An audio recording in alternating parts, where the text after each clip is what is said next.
brought to you by Infinix.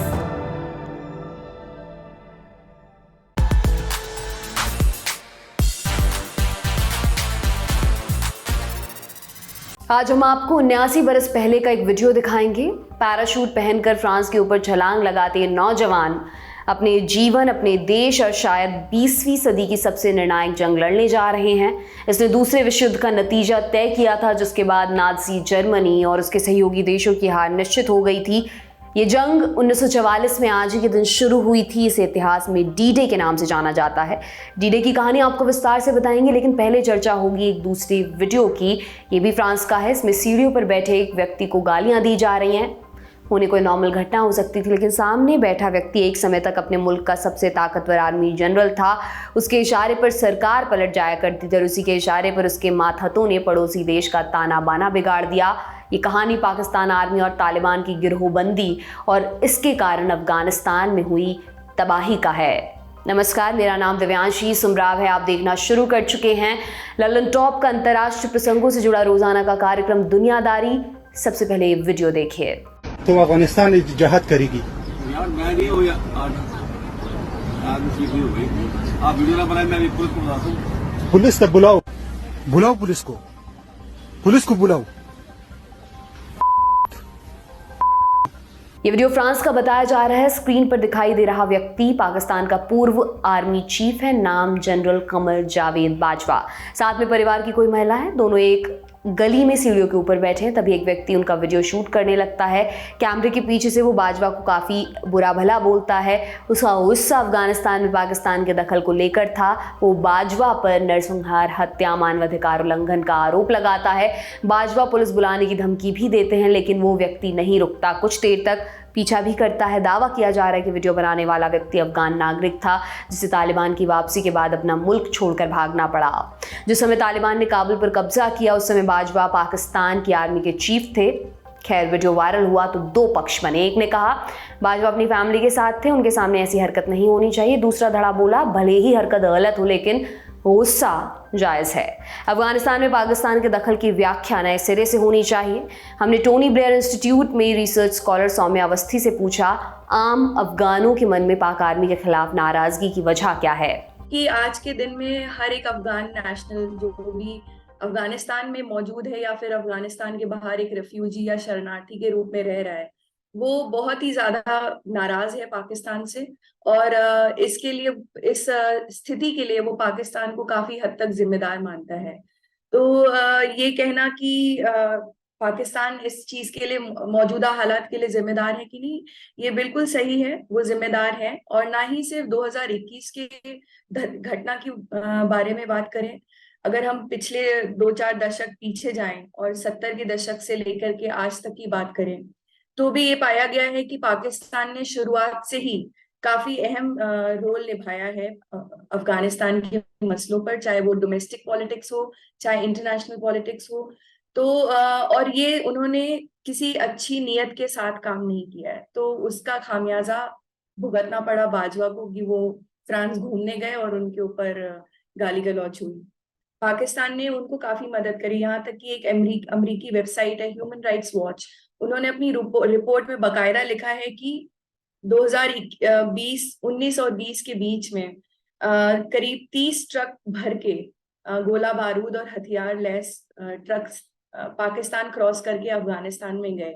तो ये अब छुपी हुई बात नहीं है, चाहे पाकिस्तान इसको डिनाई करे, बट कई सारी रिपोर्ट्स, अमेरिकन रिपोर्ट्स या फिर नेटो कंट्रीज की रिपोर्ट्स में ये एविडेंट रहा है कि किस तरह से पाकिस्तान इन्फ्लुएंस कर रहा है अपनी आइडियोलॉजीज को लेकर के अफगानिस्तान में। और ये वो काफी इसमें ना सिर्फ ये उनका मकसद है कि तालिबान पे कंट्रोल बना के रखा जाए, बट एक स्ट्रेटेजिक डेप्थ जिसको कि बहुत इंपॉर्टेंस दी जाती है जियो पॉलिटिक्स में, उसको भी इंश्योर करने के लिए पाकिस्तान ने अपना रोल इसमें अदा किया है। अफगानिस्तान में पाकिस्तान के दखल की नींव 1970 के दशक में रखी गई थी। 1978 और 1979 में कुछ महीनों के अंतराल में अफगानिस्तान के 3 नेताओं की हत्या हुई। अप्रैल 1978 में राष्ट्रपति दाऊद खान मारा गया। मास्टरमाइंड था नूर मोहम्मद तराकी। वो अफगानिस्तान की कम्युनिस्ट पार्टी का लीडर था। सोवियत संघ से दोस्ती थी। फिर अक्टूबर 1979 में तराकी की भी हत्या हो गई। इसकी साजिश उसके अपने प्रधानमंत्री ने रची थी, नाम हफीजुल्लाह अमीन। उसको पश्चिमी देशों का साथ मिला था। फिर दिसंबर 1979 में अमीन को भी मार दिया गया। इसके साथ ही अफगानिस्तान में सोवियत सैनिकों ने घुसना शुरू कर दिया। ये 10 साल तक चलने वाले अफगान सोवियत युद्ध की शुरुआत थी। आखिर में सोवियत संघ को बुरी तरह हार कर निकलना पड़ा। इस युद्ध में उसके 15,000 से अधिक सैनिक मारे गए। दूसरे मोर्चों पर भी उसको भारी नुकसान उठाना पड़ा। जाहिर तौर पर सोवियत संघ को अफगान मुजाहिदीनों ने हराया था, लेकिन उसके पीछे अमेरिका की खुफिया एजेंसी CIA और पाकिस्तान की खुफिया एजेंसी ISI का बराबर हाथ था। दोनों सोवियत संघ के वर्चस्व को कम करने की कोशिश लंबे समय से कर रहे थे। सोवियत संघ के हमले के बाद इसका दायरा बढ़ा दिया गया। ये था ऑपरेशन साइक्लोन। इसको चीन समेत कई मुस्लिम देशों का भी सपोर्ट मिला था। इसके तहत अमेरिका ने मुजाहिदीनों को ट्रेनिंग और हथियार देने में लगभग $20 बिलियन खर्च किए। आज के समय में रकम 1,70,000 करोड़ रुपए के आसपास होगी। CIA को इस मदद को सही लोगों तक पहुंचाने के लिए एक कारगर एजेंसी की जरूरत थी, ऐसी एजेंसी जिसकी अफगानिस्तान में दिलचस्पी हो, जो वहाँ की इंटरनल पॉलिटिक्स में दखल रखता हो और जो उसके मकसद को पूरा कर सके। इस खांचे पर पाकिस्तान की ISI पूरी तरह फिट बैठती थी। कैसे? इसकी 3 बड़ी वजहें थीं। नंबर 1, शरणार्थी संकट। सोवियत संघ के हमले के बाद 20 लाख से अधिक शरणार्थियों ने पाकिस्तान में शरण ली थी। लगभग 15 लाख लोग ईरान चले गए थे। ईरान में उसी समय अयातुल्लाह खुमैनी की वापसी हुई थी। वो अमेरिका के कट्टर विरोधी थे। उनकी वापसी के तुरंत बाद उनके समर्थकों ने अमेरिकी दूतावास को बंधक बना लिया था, यानी अमेरिका को ईरान वाले मोर्चे से कोई मदद नहीं मिलने वाली थी। नंबर 2, पाकिस्तान की तत्कालीन स्थिति। 1980 के दौर में सत्ता की चाबी जनरल जिया उल हक के पास थी। जिया ने सैन्य तख्ता पलट करके कुर्सी हथियाई थी। उन्हें आम जनता का सपोर्ट नहीं था। उनके ऊपर प्रेस और लोगों की आज़ादी को चलने के आरोप भी लग रहे थे। कई जानकार ये मानते हैं कि जनता का ध्यान भटकाने के लिए जनरल जिया ने CIA का साथ देने का फैसला किया था। इसके जरिए उन्हें अमेरिका की गुड बुक्स में आने का मौका भी मिल गया था। नंबर 3, पुराना अनुभव। सोवियत संघ के आने के बाद मुजाहिदीनों के कई गुटों ने पाकिस्तान में बेस बना लिया था। ISI बहुत पहले से उनके संपर्क में थी। कहा जाता है कि 1975 में ISI के इशारे पर उन्होंने दाऊद खान का तख्ता पलट करने की कोशिश भी की थी, लेकिन वे सफल नहीं हो पाए। हालांकि 1980 के दशक में गठजोड़ मजबूत हुआ।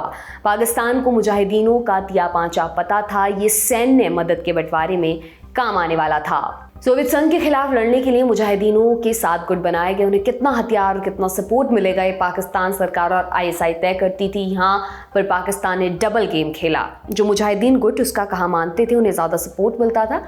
जो नहीं मानते थे, उन्हें दरकिनार कर दिया जाता था। उसी समय ISI ने अमेरिकी मदद का इस्तेमाल भारत के खिलाफ आतंकवाद फैलाने के लिए भी किया और ये सिलसिला आज तक चल रहा है। खैर, फरवरी 1989 में सोवियत संघ ने अफगानिस्तान में अपना बोरिया बिस्तर बांध लिया। अमेरिका का मकसद पूरा हो चुका था। उसने मदद पर रोक लगा दी, लेकिन जिन मुजाहिदीनों के पास हथियार थे उनका कोई बंदोबस्त नहीं किया गया। नतीजतन वे बेकाबू हो गए। उनके बीच आपस में संघर्ष चलने लगा। हर कोई ये दावा कर रहा था, असली वारिस हम हैं, सत्ता हमारे पास होनी चाहिए। इसी दौर में एक मुजाहिदीन नेता उभर कर सामने आया, मुल्ला उमर। उसने अफगानिस्तान में शांति बहाल करने का दावा किया। उसने मदरसे के 50 से भी कम छात्रों के साथ तालिबान की नींव रखी। तालिब धार्मिक छात्रों को कहा जाता है। तालिबान इन धार्मिक छात्रों का संगठन था। रिपोर्ट्स बताती हैं कि तालिबान को मजबूत बनाने के पीछे पाकिस्तानी खुफिया एजेंसी ISI का हाथ था। ISI के मुखिया रहे हामिद गुल जब तक जीवित रहे, तब तक उन्होंने इस बात का जोर शोर से प्रचार भी किया। तालिबान का गठन 1994 में हुआ था। जो लोग तालिबान की लीडरशिप संभाल रहे थे उनमें से अधिकतर मुजाहिदीन के तौर पर सोवियत संघ के खिलाफ लड़ चुके थे। कहा जाता है कि उन्हें आगे लाने में और तालिबान बनाने में ISI की अहम भूमिका थी। इसमें कितनी सच्चाई है? तालिबान बनाने से पाकिस्तान को क्या फायदा हुआ? ISI ने बहुत इम्पोर्टेंट रोल प्ले किया। यहाँ तक कि अमेरिकी विकीलीक्स ने भी इसके ऊपर काफी लीक्स निकाले थे। या फिर अगर हम सऊदी के एक एक्सपर्ट ने किताब लिखी है, उनके किताब में भी ये मेंशन है कि किस तरह सऊदी का पैसा पाकिस्तान में आया और फिर उस पैसे की मदद से तालिबान का संगठन किया गया या तालिबान को ट्रेनिंग मिली, जो कि हम जानते हैं कि फाटा रीजन या नॉर्थ वेस्ट फ्रंटियर प्रोविंस में तालिबान मुजाहिदीनों को ट्रेनिंग दी गई। चाहे वो मदरसा ट्रेनिंग की बात हो, चाहे वो रिलीजियस ट्रेनिंग की बात हो, ये सारी मिलिट्री ट्रेनिंग की भी बात हो, इन तीनों तरीके की ट्रेनिंग पाकिस्तान ने अपनी ही जमीन पर तालिबान के वॉलंटियर्स को दी है। और यहाँ तक कि जिया उल हक ने उस समय काफी जोश के साथ इस प्रोजेक्ट पे काम किया। और इसको ना सिर्फ इसका इम्पैक्ट उनको अपने देश में भी मिला, बल्कि पाकिस्तान से लेकर के अफगानिस्तान में भी इसका इम्पैक्ट मिला। और आपका आगे सवाल था कि इससे पाकिस्तान को क्या फायदा हुआ। तो पाकिस्तान का डीएनए में, मुझे लगता है कि उनके डीएनए में इस तरीके की चीजें हैं कि दहशत गर्दी मचा के रखो, चाहे वो आप डिप्लोमेटिकली बोले या फिर स्ट्रेटेजिकली बोले, वो टर्बुलेंस क्रिएट करके रखते हैं अपने रीजन में, क्योंकि उनके ऊपर एक हिस्टोरिकल बैगेज है जो कि इंडिया है। और अगर उनको अफगानिस्तान में इन्फ्लुएंस उनका स्ट्रांग होता है, तो ये उनका विचार है कि वो हमारे ऊपर कंट्रोल कर पाएंगे या हमारी ग्रोथ को रोक पाएंगे। तो इस स्ट्रेटेजिक डेप्थ को लेकर के पाकिस्तान का बेनिफिट एम था बेनिफिट्स लेना। और इसके अलावा रीजनल जियोपॉलिटिक्स में जो पाकिस्तान की अहमियत है वो बरकरार रहे, ये उनका एक मकसद रहा है। क्योंकि अगर आप बैक टू हिस्ट्री जाएं या ब्रिटेन की हिस्ट्री पढ़ें, जब रूस रशिया और ब्रिटेन के बीच में लड़ाई हुई तब भी अफगानिस्तान का बहुत अहम रोल था, चाहे वो आज के दौर में अमेरिकन रोल रहा हो, रशियन इन्वेजन रहा हो। तो वो रीजन काफी इम्पोर्टेंट है, महत्व रखता है जियोपॉलिटिक्स के लिए। तो इस बात को पाकिस्तान समझता है और वो ये समझता है कि हम अगर पाकिस्तान उसमें रोल में ज्यादा से ज्यादा पार्टिसिपेट करे तो उसकी इम्पोर्टेंस बढ़ेगी इस रीजन में, जिसकी वजह से उनको ना सिर्फ डिप्लोमेटिक बट फाइनेंशियल बेनिफिट्स भी मिलते रहे हैं आज तक। अगर इसमें हम ऐड कर सकें तो चाहे वो एफएटीएफ की रैंकिंग की बात रहे या फिर आईएमएफ की फंडिंग हो, इन दोनों 2021 से लेके अभी तक में हमने देखा है कि अचानक से एफएटीएफ में रैंकिंग कम हो गई पाकिस्तान की, आईएमएफ के फंड्स उनको मिलने लग गए। और ये दोनों चीजें होने के बीच में ही जनरल बाजवा न्यूयॉर्क गए थे और उसके बाद वो अफगानिस्तान में भी गए और उसके बाद हक्कानी नेटवर्क के इतने बड़े मुखिया का एनकाउंटर हुआ। तो ये सारी चीजें शो कर, और उसके इमीडिएटली बाद ही आईएमएफ ने उनको फंडिंग प्रोवाइड करी।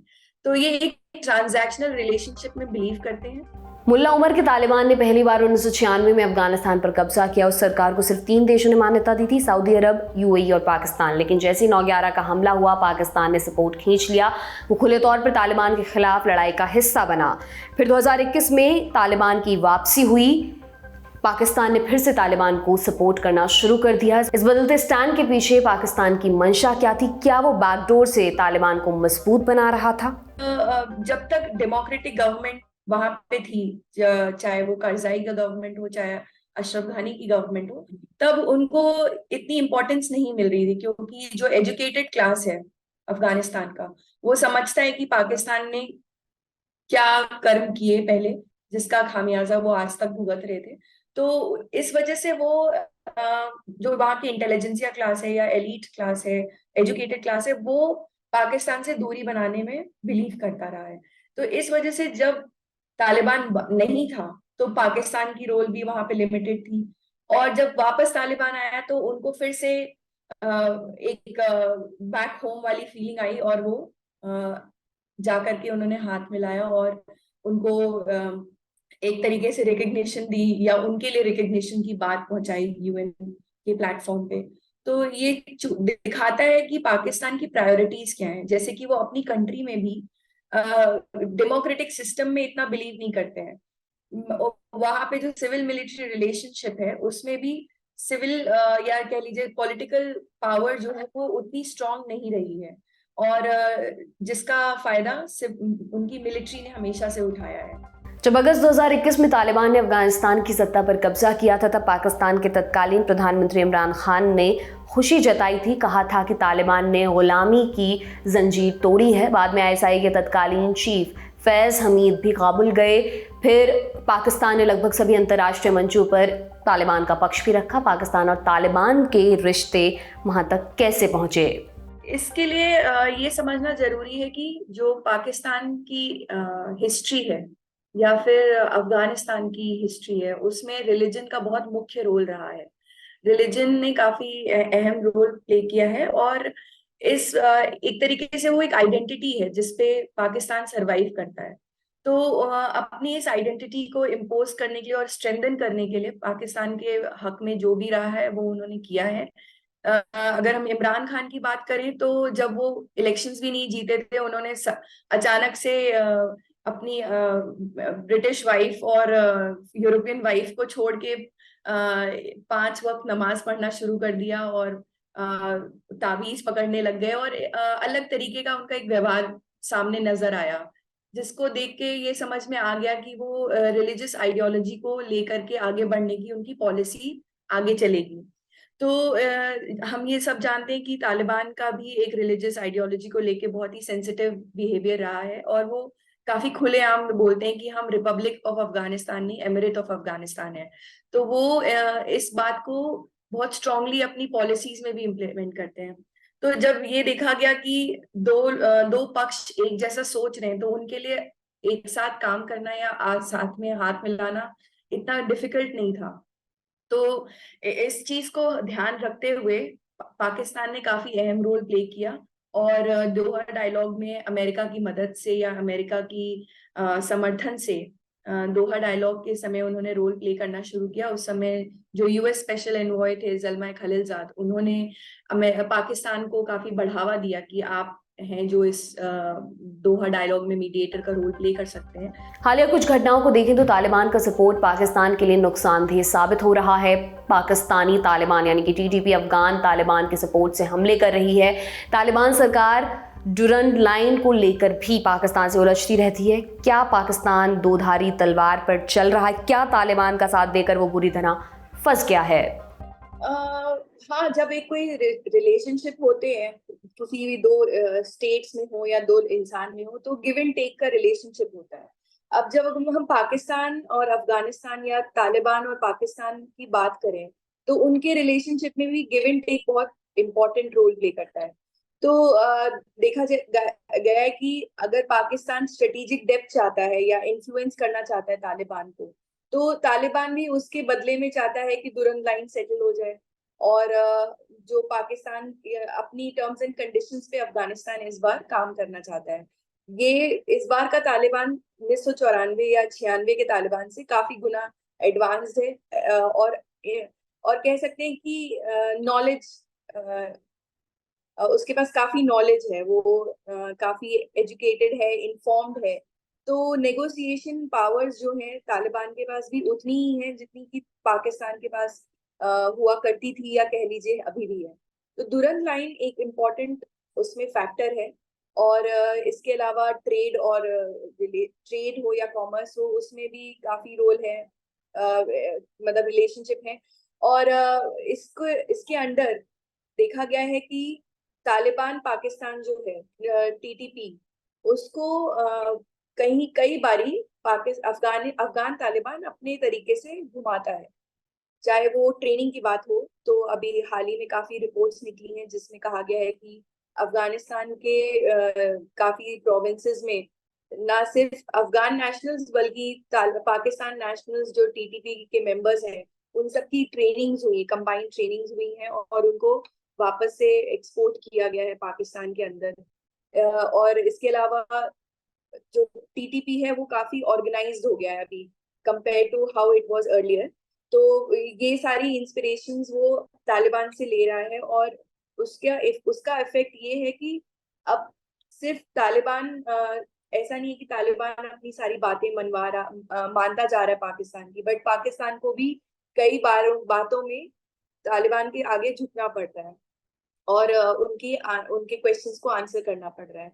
और ब्लाइंड फेथ वर्ड जो है वो अगर हम यूज करें तो इनअप्रोप्रिएट होगा। अभी के जमाने में या अभी के दौर में पाकिस्तान तालिबान का जो रिलेशनशिप है वो ब्लाइंड फेथ पे नहीं है, इट इज अकाउंटेबल एंड उसके ऊपर तालिबान के अपने आर्ग्यूमेंट्स है, लॉजिक है कि क्यों ऐसा रिलेशनशिप है। तो एक तरीके से उस जाल में फंस गया है पाकिस्तान और उससे निकलना आसान नहीं है। एक तरफ पाकिस्तान पश्तून तहफ़्फ़ुज़ मूवमेंट भी है जो उनके लिए ना सरदर्द बना हुआ है और साथ ही में जो टीटीपी है वो भी एक सरदर्द बना हुआ है और कहीं ना कहीं मुझे लगता है ऐसा क्योंकि मैं पाकिस्तान तालिबान और अफगानिस्तान तालिबान के ऊपर काम करती हूँ कि इन दोनों ग्रुप्स के बीच में कहीं ना कहीं एक संबंध है, पीटीएम और तालिबान और टीटीपी के बीच में कहीं ना कहीं कोई संबंध है, क्योंकि पश्तून वाली एक बहुत इम्पोर्टेंट फैक्टर है तालिबान के आइडियोलॉजी में। और पश्तून तहफ़्फ़ुज़ मूवमेंट में काफी स्ट्रॉन्ग पश्तूनिस्तान या पश्तून लैंड को लेकर के एक मूवमेंट चल रहा है। तो जो एक हाइब्रिड मॉडल है वो मुझे नजर आता है इसमें। आपने अफगानिस्तान में पाकिस्तान के डबल गेम की हकीकत को समझा। अब बाजवा वाले मसले पर वापस लौटते हैं। कमर जावेद बाजवा 2016 में पाकिस्तान के आर्मी चीफ बने। उस समय तक वॉर ऑन टेरर कुछ चुनिंदा इलाकों तक महदूद हो चुका था। उसी समय अफगान तालिबान अपने पैर पसार रहा था, जबकि पाकिस्तानी तालिबान सिमट कर अफगानिस्तान में दाखिल हो चुका था। पाकिस्तान ने हमेशा से गुड और बैड तालिबान की रणनीति अपना कर रखी है।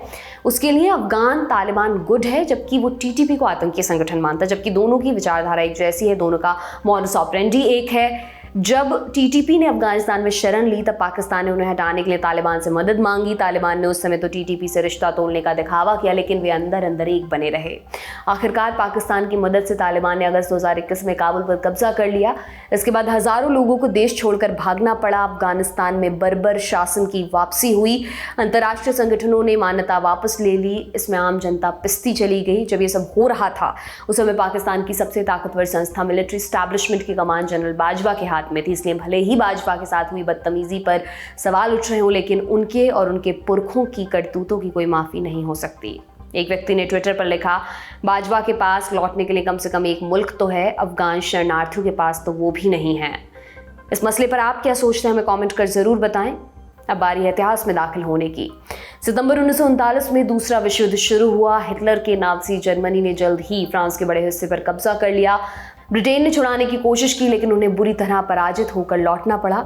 डनकर्क से लाखों सैनिकों को निकालने के लिए ऑपरेशन चलाना पड़ा। फ्रांस को पार किए बिना जर्मनी में दाखिल होना आसान नहीं था, इसलिए मित्र राष्ट्रों के लिए फ्रांस में जीतना बेहद ज़रूरी था। 1943 में उन्होंने इसकी प्लानिंग शुरू की। उन्होंने हमले के लिए फ्रांस के नॉर्मेंडी को चुना था। उससे पहले जर्मन सेना का ध्यान भटकाया गया।